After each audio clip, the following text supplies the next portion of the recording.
स्वागत है आपका दोस्तों बिहार न्यूज में। मैं हूं फिरदौस गनी और आप देख रहे हैं केडीवी लाइव। दोस्तों आज हो चुका है 14 अक्टूबर 2025। तो आज की पूरे बिहार की टॉप न्यूज लेकर आए हैं आपके लिए। वीडियो शुरू करने से पहले आपसे एक रिक्वेस्ट है कि अगर आप पहली बार इस चैनल पर आए हैं तो चैनल को सब्सक्राइब करके बेल आइकन को प्रेस कर दीजिए और साथ ही साथ वीडियो को लाइक कर दीजिए, अपने दोस्तों के साथ शेयर भी कीजिए। तो चलिए चलते हैं आज की खबरों की ओर। दोस्तों आज बिहार न्यूज की शुरुआत सबसे पहले करेंगे कि बिना सीट बंटवारे पर के ही लालू प्रसाद यादव सिंबल बांटना शुरू कर दिया है। जी हां, 6 नेताओं को टिकट दे दिया है। अब तक बिहार विधानसभा चुनाव के लिए अब तक महागठबंधन में सीटों का बंटवारा नहीं हो पाया है। इससे पहले ही देर शाम आरजेडी के प्रमुख और फिर पूर्व मुख्यमंत्री लालू प्रसाद यादव ने अपनी पार्टी के कई नेताओं को बुलाकर के पार्टी का सिंबल थमा दिया है। जब पार्टी का सिंबल पाने वाले नेताओं में पटना के मनेर से विधायक भाई वीरेंद्र, परबत्ता के विधायक डॉक्टर संजीव कुमार, हथुआ से राजेश कुमार, मटियानी से बोगो सिंह, मसोड़ी से रेखा पासवान और संदेश से दीपू सिंह का नाम शामिल है। जानकारी के मुताबिक लालू प्रसाद यादव के सिंबल बांटने की शुरुआत करने के बाद अब जानकारी सामने आ रही है कि तेजस्वी यादव अब मंगलवार को अपने उम्मीदवारों को सिंबल देंगे। आपको बता दें कि बिहार विधानसभा के चुनाव के ऐलान के 7 दिन के बीत चुके हैं, लेकिन महागठबंधन में अब तक सीटों का बंटवारा नहीं हो सका है। बैठक पर बैठक का दौर जारी है, मगर कांग्रेस और दूसरी पार्टियां सीटों पर सहमति नहीं बन पा रही है। वहीं पर बताया जाता है कि महागठबंधन में सीटों का बंटवारा न होने से नाराज लालू प्रसाद यादव ने अपना दम दिखाना शुरू कर दिया है। जी हां, दिल्ली से लौट करके लालू प्रसाद यादव ने बिना सीट बंटवारे के ही सिंबल का बंटवारा करना शुरू कर दिया है। यानी कि लालू का नजरिया साफ है, यदि कांग्रेस सीटों पर जल्द फैसला नहीं लेती है तो फिर लालू अपने आवास पर बैठे बैठे सारे सिंबल बांट देंगे। दोस्तों असदुद्दीन ओवैसी की पार्टी ने बिहार में थर्ड फ्रंट बना दिया है। दरअसल बात यह है कि बिहार विधानसभा चुनाव की तारीखों के ऐलान के साथ ही बिहार में राजनीतिक गतिविधियां तेज हो गई हैं। जहां पर मुख्य दल अभी तक सीट शेयरिंग पर मंथन चल रहे हैं, वहीं पर एआईएमआईएम प्रमुख असदुद्दीन ओवैसी ने महागठबंधन के साथ गठबंधन नहीं होने के बाद एक बड़ा दाव चला है। असदुद्दीन ओवैसी ने बिहार में थर्ड फ्रंट बनाने की घोषणा की है, जिसके तहत उनकी पार्टी स्वामी प्रसाद मौर्य की पार्टी के साथ मिलकर के चुनाव लड़ेगी।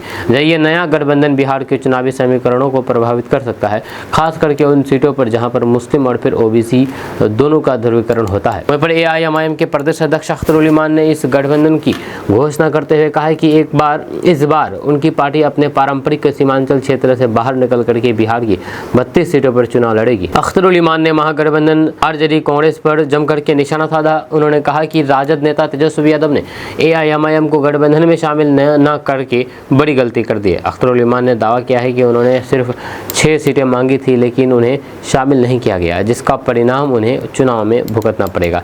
वहीं पर अख्तर ईमान ने आरोप लगाया है कि तेजस्वी यादव कहीं से गाइड हो रहे हैं, जिसके चलते वे हमेशा विपक्ष में ही रहेंगे। जो उन्होंने कहा कि MY यानी कि मुस्लिम यादव की बात करने वाली राजद अब M मुस्लिम को भूल गई है और मुसलमानों को थर्ड फ्रंट चुनने के लिए मजबूर कर दिया गया है।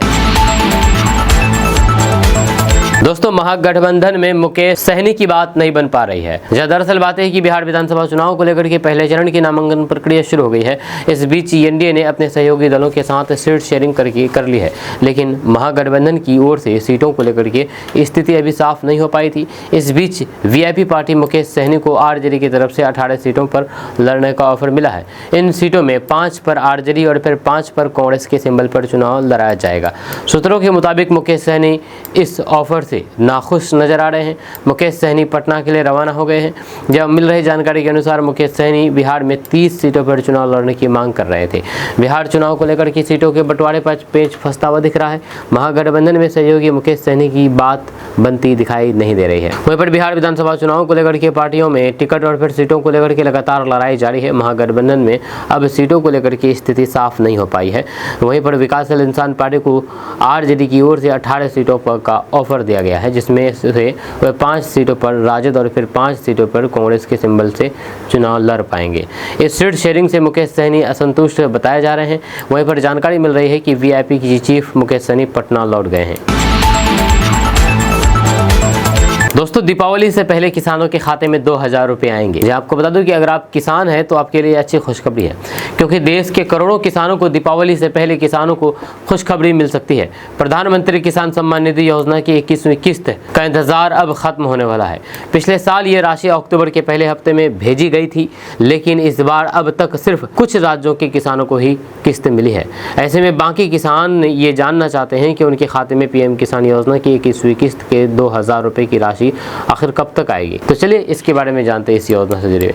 तो आपको बता दूं कि सरकार की तरफ से इस बार पंजाब, हिमाचल प्रदेश और फिर उत्तराखंड के करीब 27 लाख किसानों के खाते में 2000 रुपये की राशि पहले ही ट्रांसफर की जा चुकी है। इन इलाकों में हाल ही में आई बाढ़ से किसानों को भारी नुकसान हुआ था, इसलिए केंद्र ने राहत के तौर पर किस्त एडवांस भेज दी। अब बाकी राज्यों से किसान उम्मीद कर रहे हैं कि दीपावली से पहले उनके खाते में भी पीएम किसान योजना की 21वीं किस्त का पैसा आ जाए। तो आपको बता दूं कि कई मीडिया रिपोर्ट्स के मुताबिक इस बार दीपावली से पहले ही किसानों के खाते में 2000 रुपये की किस्त आने की पूरी संभावना है। अगर आप किसान हैं तो आप ये याद रखिए कि दीपावली से पहले हो सकता है कि आपके खाते में पैसे आ जाएंगे।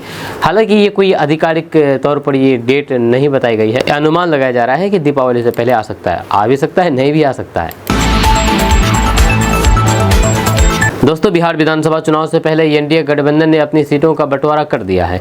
12 अक्टूबर को फाइनल लिस्ट के आने के बाद से ही राजनीतिक अटकलें तेज हो गई है। सीटों के बंटवारे की घोषणा होने के बाद बिहार के वरिष्ठ राजनेता पप्पू यादव काफ़ी नाखुश हो चुके हैं।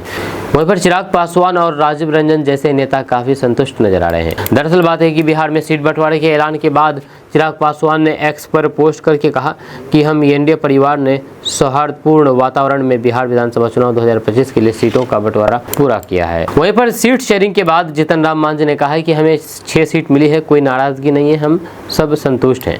वहीं पर उधर जेडीयू नेता राजीव रंजन प्रसाद ने सीट बंटवारे की घोषणा पर कहा है कि इस विजय अभियान का श्री गणेश हो गया है और ये शानदार आगाज है। 5 दलों की बैठकें लगातार हो रही थी और अब सीट शेयरिंग का ऐलान भी हो गया है, जब पूरे दमखम के साथ मिलकर के लड़ेंगे और फिर एक बड़ी जीत दर्ज करेंगे। वहीं पर एनडीए में सीट बंटवारे के बाद पूर्णिया के सांसद पप्पू यादव ने बड़ा बयान दिया है। उन्होंने ट्वीट करके कहा है कि संजय झा ने आज अपना मिशन पूरा कर लिया।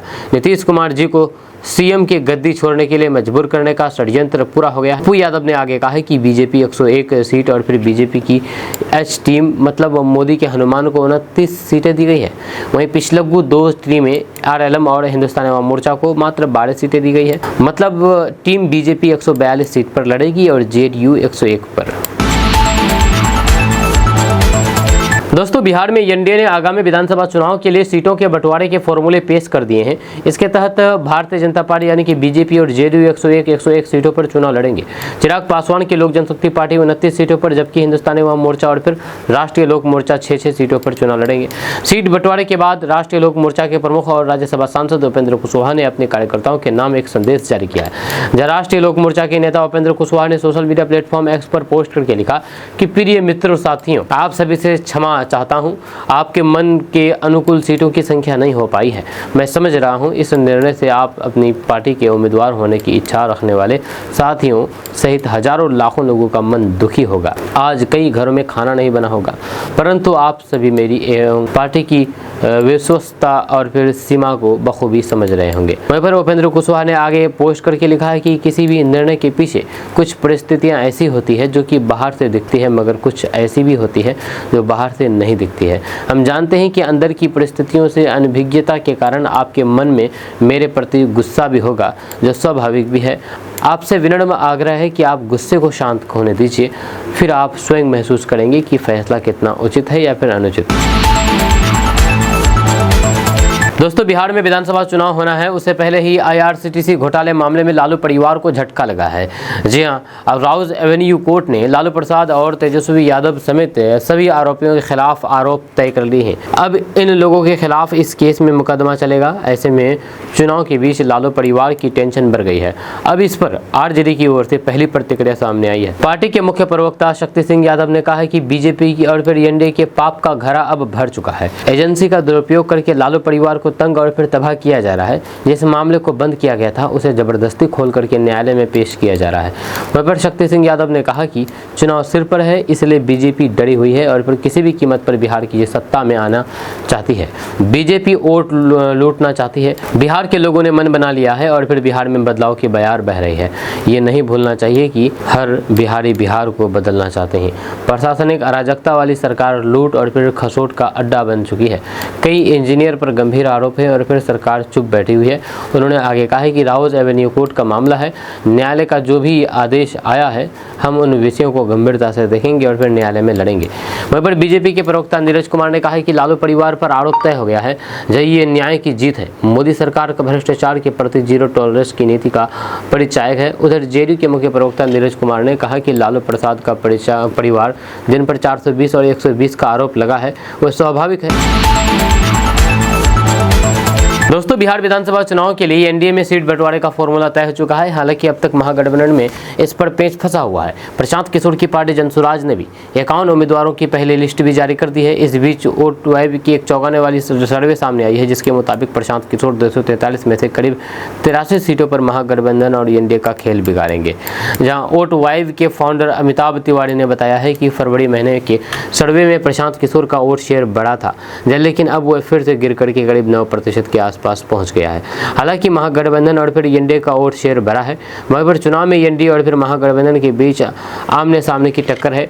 ये नहीं कहा जा सकता है कि प्रशांत किशोर के मैदान में उतरने के बाद चुनाव त्रिकोणीय हो गया है, क्योंकि अगर वे 15 से 20% वोट शेयर लाने में सफल हो जाते हैं तो फिर चुनाव त्रिकोणीय हो सकता है, या कम से कम वोट शेयर के मामले में प्रशांत किशोर की पार्टी उस लेवल तक नहीं पहुंच पाई है। वहीं पर एक्सपर्ट अमिताभ तिवारी ने बताया है कि अभी तक जो सामने आया है उसके मुताबिक प्रशांत किशोर निर्दलीय और फिर छोटी पार्टियों का वोट ले रहे हैं, क्योंकि वे एनडीए और फिर महागठबंधन वोट है और फिर अब उसे एक चेहरा दिखाई दे रहा है, इसलिए उन्हें वो वोट मिल सकता है। बिहार में निर्दलीय का वोट शेयर 8 से 10% रहा है।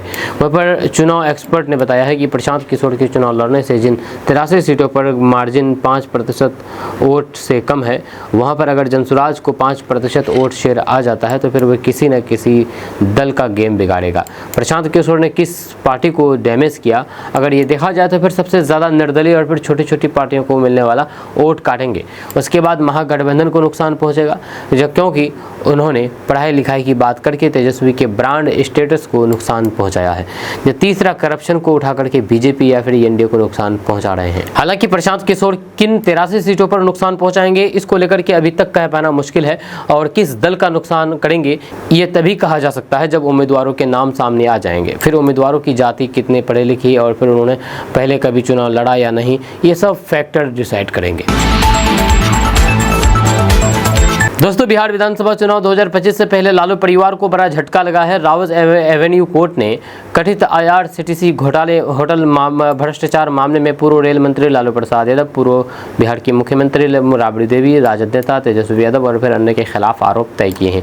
जहाँ कोर्ट के फैसले आरजेडी नेता तेजस्वी यादव ने कहा कि वे केस लड़ेंगे। वो कई दिनों से कह रहे थे कि चुनाव नजदीक आ रहे हैं, इसलिए ये सब होना ही था। राउज एवेन्यू कोर्ट की विशेष CBI ने अलग अलग धाराओं के तहत आरोप तय किए हैं। सुनवाई के बाद आरजेडी नेता तेजस्वी यादव ने मीडिया से कहा कि ये सामान्य अदालती प्रक्रिया थी। अदालत ने आज उन्हें बुलाया था और फिर हम वहां पर गए। हम केस लड़ेंगे।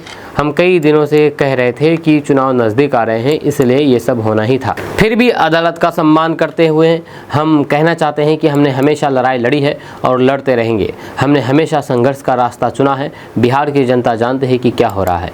वहीं पर अपने पिता लालू प्रसाद यादव का बचाव करते हुए तेजस्वी यादव ने कहा कि ये सब राजनीतिक बदलने की भावना है। जिस व्यक्ति ने रेलवे को 90,000 करोड़ रुपए का मुनाफा दिया, जिसने हर बजट में हमेशा किराया कम किया, वे एक ऐतिहासिक रेल मंत्री के रूप में जाने जाते रहे हैं।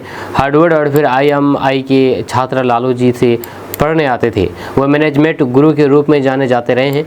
बिहार और देश की जनता सच्चाई जानती है। जब तक जिंदा हूँ भाजपा से लड़ता रहूँगा, ये कहना है तेजस्वी यादव का। दोस्तों, अभी हम बात करेंगे बिहार की उस सीट के बारे में जहां पर 60 साल से यादवों का अटूट दबदबा कायम है। अब सवाल है कि क्या 2025 में चुनावी समीकरण बदलेगा। दरअसल बात है कि बिहार विधानसभा की राजनीतिक में कई सीटें अपने विशेष जातीय समीकरणों के लिए जाती है, लेकिन अररिया जिले के नरपतियागंज विधानसभा सीट एक अनोखा उदाहरण है। यहाँ पर 1962 से लेकर के अब तक हुए 15 में से 14 चुनाव में यादव समुदाय के प्रत्याशी ही विजेता बने हैं। पार्टी बदलती रही, कांग्रेस, बीजेपी, राजद या जनता दल, लेकिन जनता का भरोसा हमेशा यादव उम्मीदवार पर ही रहा है। जब अब 2025 का चुनाव इस परंपरा को तोड़ेगा या जारी रखेगा, यही तो देखना बाकी है। जब नरपतियागंज विधानसभा सीट सीमांचल क्षेत्र की सबसे चर्चित सीटों में से एक है। राजनीतिक विश्लेषक इसे बिहार की जातीय राजनीति का आईना कहते हैं, क्योंकि यहाँ पर हर चुनाव जातीय समीकरणों पर ही टिका रहता है। जब यादव मतदाता लगभग 30% और मुस्लिम मतदाता करीब 25% है, यही दोनों वर्ग यहाँ की विजय का गणित तय करते हैं। वहीं पर नरकटियागंज का राजनीतिक इतिहास बताता है कि यहाँ की राजनीति पर यादव समुदाय का लगातार प्रभाव रहा है। दोस्तों, बिहार एनडीए में लंबे मंथन और जद्दोजहद के बाद आखिरकार शाम को सीट शेयरिंग का फॉर्मूला तय हो गया है। एनडीए में शामिल सभी दलों ने आपसी सहमति से सीटों का बंटवारा सौहार्दपूर्ण वातावरण में पूरा कर दिया। इस एकजुटता को दिखाते हुए सभी नेताओं ने सोशल मीडिया पर साझा पोस्ट भी किया है, जिसमें कहा गया है कि एनडीए परिवार ने मिलकर के सीटों का बंटवारा तय कर लिया है। दरअसल एनडीए में सीट शेयरिंग तय होते ही महागठबंधन पर दबाव बढ़ गया है, खास करके तेजस्वी यादव पर। अब उन पर गठबंधन में सीट बंटवारे की जिम्मेदारी को लेकर के जिसको जल्द से जल्द पूरा करने का दबाव बन गया। हालांकि इस घटनाक्रम से तेजस्वी यादव की एक परेशानी जरूर कम हो गई है। एनडीए में सीट बंटवारे के बाद विकासशील इंसान पार्टी मुकेश सहनी की बार्गेनिंग पावर अब कमजोर हो गई है, क्योंकि अब उनके पास एनडीए में शामिल होने का विकल्प बंद हो चुका है। वहीं पर मुकेश सहनी लगातार राजद पर दबाव बनाते रहे हैं। उन्होंने कई बार मंच से 40 सीटों और फिर उप मुख्यमंत्री पद की मांग सार्वजनिक रूप से रखी है। यहाँ तक कि उन्होंने ये भी कहा कि चाहे उन्हें गठबंधन में कितनी भी सीटें मिले, वे 40 सीटों पर ही चुनाव लड़ेंगे। यहाँ सीट शेयरिंग पर हो रही देरी से नाराज मुकेश सहनी ने व्यंग करते हुए कहा था कि महागठबंधन थोड़ा अस्वस्थ है, बीमार है, क्योंकि सारे डॉक्टर दिल्ली में हैं, इसलिए मैं वहीं पर जा रहा हूँ, दिल्ली में ही सही इलाज होगा। ये बयान उन्होंने तेजस्वी यादव और फिर राहुल गांधी की बैठक पर तंज कसते हुए दिया था। अब तक राजद और मुकेश सहनी के बीच सहमति नहीं बन सकी है। सूत्रों के अनुसार राजद ने सहनी को शर्तों के साथ 18 सीटों का ऑफर दिया है, लेकिन इनमें से 10 सीटों पर राजद उम्मीदवार खड़े करेगा। लेकिन उनमें 10 सीटों पर राजद उम्मीदवार खड़ा करेंगे, वहीं जबकि सिंबल वीआईपी का रहेगा। इस फॉर्मूले पर अभी तक मुकेश सहनी की सहमति नहीं बनी है। दोस्तों, जनसुराज पार्टी ने उम्मीदवारों की दूसरी लिस्ट जारी कर दी है। जब बिहार विधानसभा चुनाव की तारीखों के ऐलान के बाद सबसे आगे प्रशांत किशोर की पार्टी जनसुराज चल रही है। जनसुराज ने सबसे पहले 51 उम्मीदवारों की पहली लिस्ट जारी की थी। अब एक बार फिर से जनसुराज पार्टी ने बिहार विधानसभा चुनाव 2025 के लिए दूसरी लिस्ट भी जारी कर दी है। इस बार प्रशांत किशोर ने खुद दूसरी लिस्ट के प्रत्याशियों का ऐलान किया है। अब तक बिहार की किसी भी पार्टियों ने अपने उम्मीदवारों के नामों का ऐलान नहीं किया है। महागठबंधन में तो फिर सीट शेयरिंग को लेकर की अब तक बात भी नहीं बनी है। हालांकि एनडीए ने सीट शेयरिंग का फॉर्मूला तय कर दिया है, लेकिन अब तक एनडीए के घटक दलों बीजेपी, जेडीयू, लोजपा, रामविलास, हिंदुस्तानी अवाम मोर्चा और आरएलएसपी ने उम्मीदवारों की सूची जारी नहीं की है। वहीं पर जनसुराज पार्टी ने भागलपुर से अभयकांत झा को उम्मीदवार बनाया है।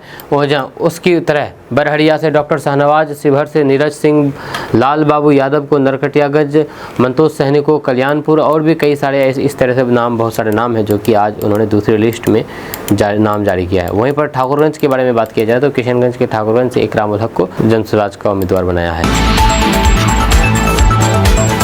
दोस्तों, चिराग पासवान 29 सीटें लेकर के धाक जमाई है और पशुपति पारस के हाथ खाली हैं। अब ये भी बात है कि आखिर भतीजे ने चाचा को कैसे मात दे दी है। तो दरअसल बात यह है कि चुनावी हार जीत के साथ इस बार कुछ पार्टियों का राजनीतिक भविष्य भी तय होगा। प्रशांत किशोर की पार्टी जनसुराज पहली बार चुनावी मैदान में है। दूसरी ओर तेज प्रताप यादव का राजनीतिक भविष्य भी दांव पर है। वहीं पर परिवार और फिर पार्टी से बेदखल किए जाने के बाद उनके लिए ये करो या फिर मरो जैसा मुकाबला है। चिराग पासवान के लिए भी ये चुनाव खुद को साबित करने का मौका है।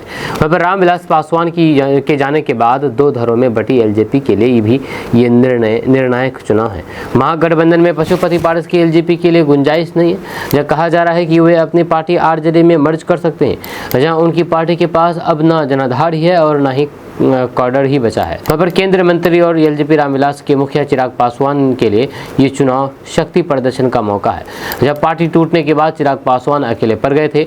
लोकसभा चुनाव 2024 में उन्होंने एनडीए के साथ मिलकर के चुनाव लड़ा और फिर 100% स्ट्राइक रेट के साथ 5 सीटें जीतने में कामयाब रहे। केंद्रीय मंत्री का ओहदा मिला और फिर अब विधानसभा चुनाव में सम्मानजनक सीटें लेने में कामयाब रहे। पर लोकसभा चुनाव 2024 में बीजेपी ने पशुपति पारस के बजाय चिराग पासवान को तरजीह दी है। जहाँ अब उनके लिए अस्तित्व का संकट बन गया है पशुपति पारस के लिए। सूत्रों के माने तो आरजेडी भी उनकी पार्टी को ज़्यादा सीटें देने के मोड में नहीं है और कहा जा रहा है कि यहाँ तक कहा जा रहा है कि चिराग के चाचा अपनी पार्टी आरजेडी में मर्ज कर रहे हैं, इसके बदले में उन्हें महज 2 सीटें मिल सकती है। दूसरी ओर सीट शेयरिंग से पहले चिराग पासवान ने जमकर के माहौल बनाया और बीजेपी ने कहीं ना कहीं उनकी मंशा का ध्यान रखा है। वहीं पर एलजेपी को 29 सीटें मिली है, जो हर तरह से एक सम्मानजनक आंकड़ा है। आपको बता दूं कि रामविलास पासवान की मौत के बाद पशुपति पारस को बीजेपी ने एलजेपी कोटे से मंत्री बनाया था।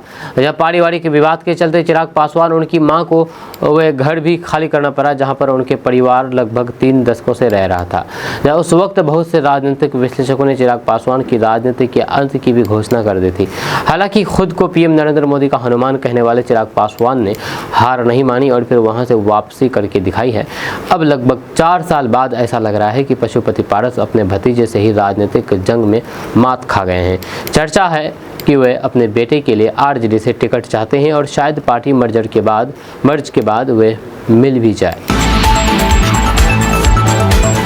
दोस्तों, प्रशांत किशोर और ओवैसी की एंट्री से एनडीए और महागठबंधन की नींदें उड़ सकती है। जी आपको बता दें कि बिहार पश्चिम बंगाल की सीमा पर अवस्थित कटिहार जिले के सभी 7 विधानसभा सीटों पर मुस्लिम फैक्टर हमेशा से प्रभावी रहा है।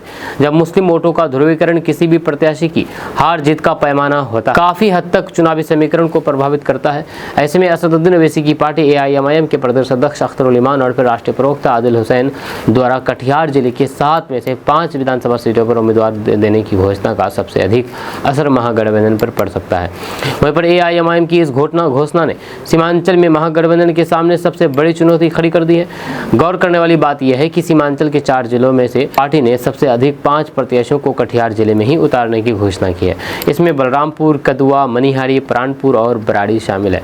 वहीं पर ओबीसी की पार्टी पूर्णिया जिले से 3, किशनगंज जिले से 4 और अररिया जिले से 2 प्रत्याशियों को मैदान में उतार रही है। साल 2020 के चुनाव में बलरामपुर, मनिहारी और फिर कदुआ में महागठबंधन ने जीत का परचम लहराया था। प्राणपुर सीट पर 1.5% की मार्जिन ने भाजपा को जीत मिली थी। वहीं पर इधर प्रशांत किशोर की जनसुराज पार्टी ने प्राणपुर सीट पर उम्मीदवार उतार करके एनडीए की बीपी भी बढ़ा दी है। प्राणपुर विधानसभा में जनसुराज पार्टी और फिर ओबीसी की उपस्थिति चुनावी समीकरण बदल सकती है। जनसुराज ने निषाद जाति पर भरोसा दिखा करके कुणाल निषाद उर्फ सोनी सिंह को टिकट दिया। वहीं ओबीसी की पार्टी भी प्राणपुर विधानसभा में अपना उम्मीदवार दे रहे हैं। प्राणपुर विधानसभा में लगभग 50-50 पर एच और एम है। मल्हा और फिर केवट जाति का वोट भी लगभग 18% है। ऐसे में दोनों पार्टी एनडीए और महागठबंधन को टेंशन दे सकती है। मामूली उलटफेर चुनावी नतीजा प्रभावित कर सकता है। दोस्तों, किशनगंज में चुनाव को लेकर के नामांकन का बिगुल बज चुका है। 4 विधानसभा सीटों पर आज से दूसरा चरण का नामांकन शुरू हो गया है। आपको बता दूं कि किशनगंज जिले की 4 विधानसभा सीटों पर आज से नामांकन प्रक्रिया शुरू हो गई है। दूसरे चरण के इस चुनावी रण में अब उम्मीदवार मैदान में उतरने लगे हैं। निर्वाचन आयोग की ओर से जारी अधिसूचना के मुताबिक अभ्यर्थी 30 अक्टूबर तक नामांकन दाखिल कर सकेंगे।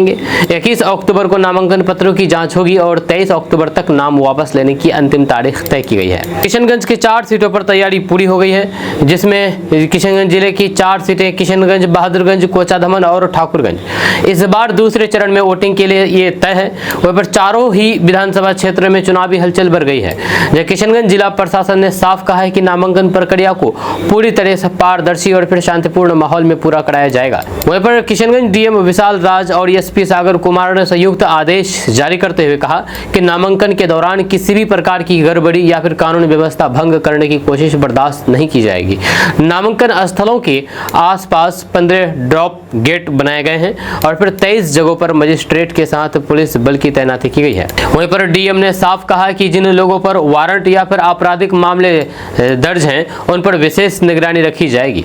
अगर कोई फ्रॉड व्यक्ति नामांकन के लिए आता है तो उसे मौके पर ही हिरासत में लेकर के कार्रवाई की जाएगी। वहीं पर चुनाव आयोग के सख्त निर्देश के मुताबिक नामांकन के दौरान कोई भी प्रत्याशी अधिकतम 3 गाड़ियों के साथ आ सकेगा, लेकिन उन्हें रिटर्निंग ऑफिसर के कार्यालय से 100 मीटर दूर वाहन पार्क करना होगा। वहीं पर रिटर्निंग ऑफिसर के कक्ष में अभ्यर्थी समेत अधिकतम 5 लोग ही प्रवेश कर पाएंगे।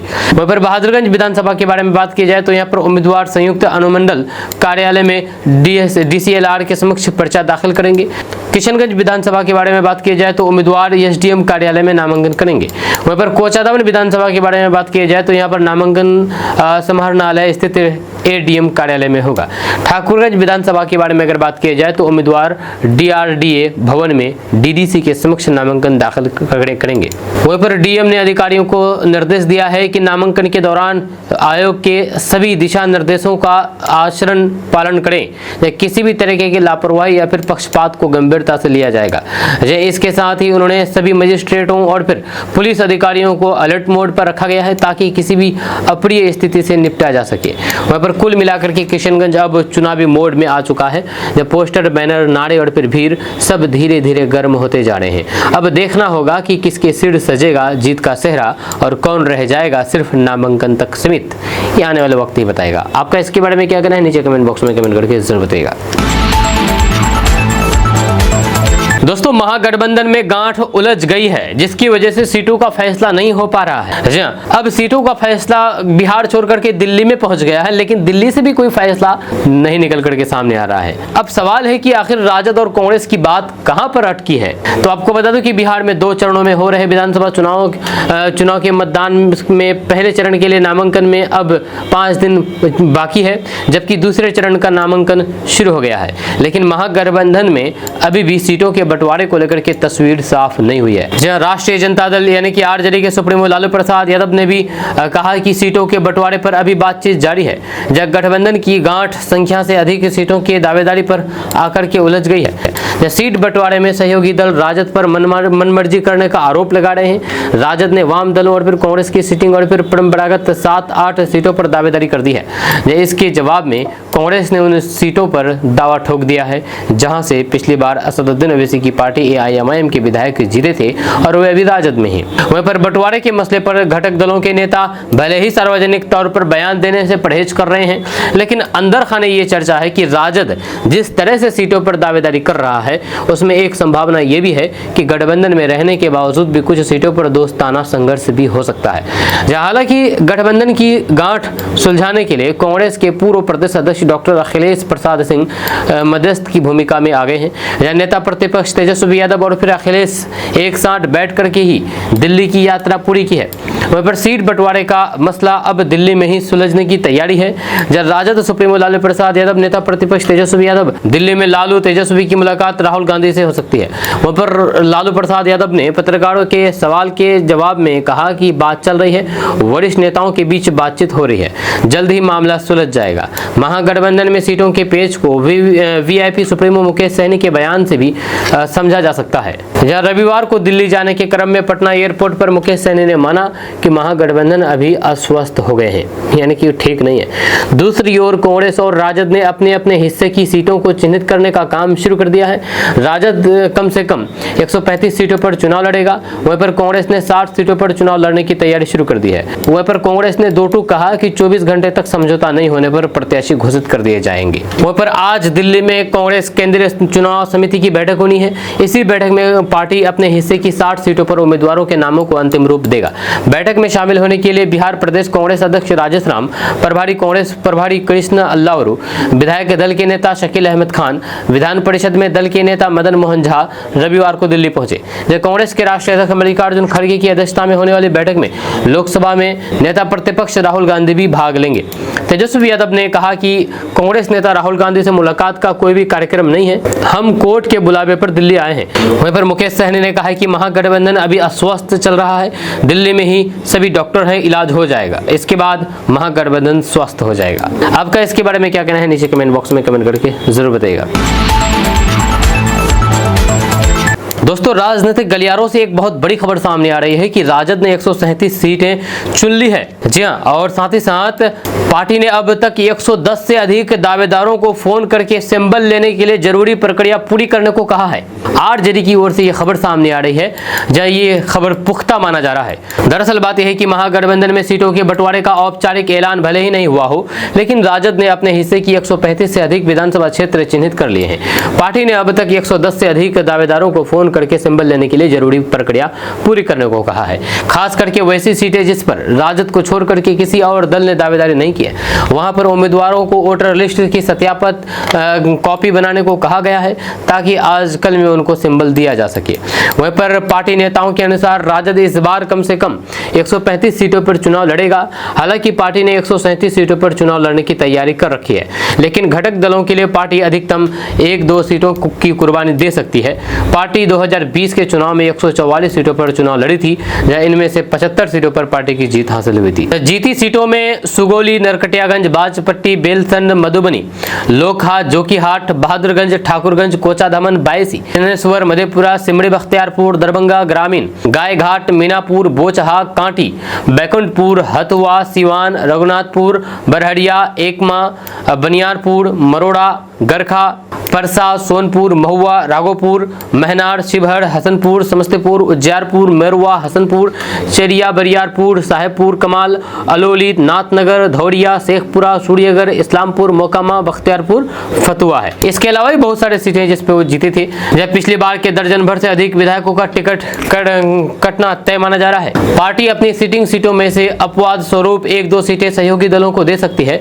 खास करके मिथिलांचल की 1-2 सिटिंग सीटें वीआईपी के कोटे में जा सकती है। हालांकि सिटिंग सीटों में राजद के उम्मीदवार सहयोगी दलों के सिंबल पर चुनाव लड़ सकते हैं। राजद ने सहयोगी दलों की 3 से 5 सिटिंग सीटों पर भी चुनाव लड़ने की तैयारी की है। वहीं पर राजद को पिछली बार 69 सीटों पर हार का सामना करना पड़ा था। दोस्तों, आरजेडी कांग्रेस का खेल असदुद्दीन ओवैसी बिगाड़ सकते हैं।